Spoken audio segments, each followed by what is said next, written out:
जननि भुवने चङ्क्रम्येऽहं कियन्तमनेहसं कुपुरुषकरभ्रष्टैर्दुष्टैर्धनैरुदरं भरिः तरुणकरुणे तन्द्राशून्ये तरङ्गयलोचने नमति मयि ते किञ्चित् काञ्चीपुरी मणिदीपिके।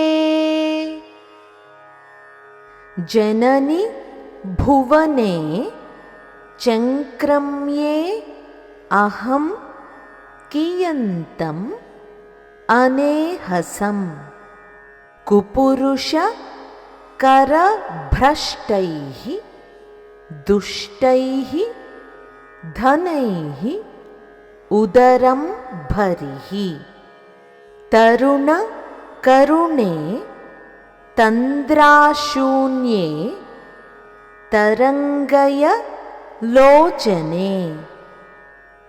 नमति मयि ते किञ्चित् काञ्चीपुरी మణిదీపికే।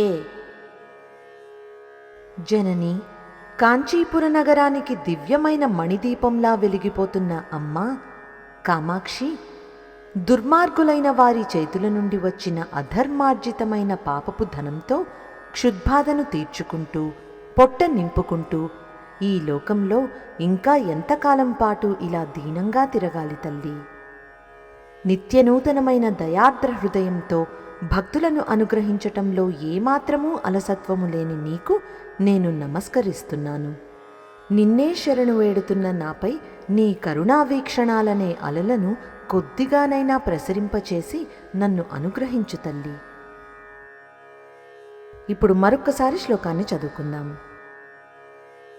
జనని భువనే చంక్రమ్యేహం कियन्तमनेहसं कुपुरुषकरभ्रष्टैर्दुष्टैर्धनैरुदरं भरिः तरुणकरुणे तन्द्राशून्ये तरङ्गयलोचने नमति मयि ते किञ्चित् काञ्चीपुरी मणिदीपिके।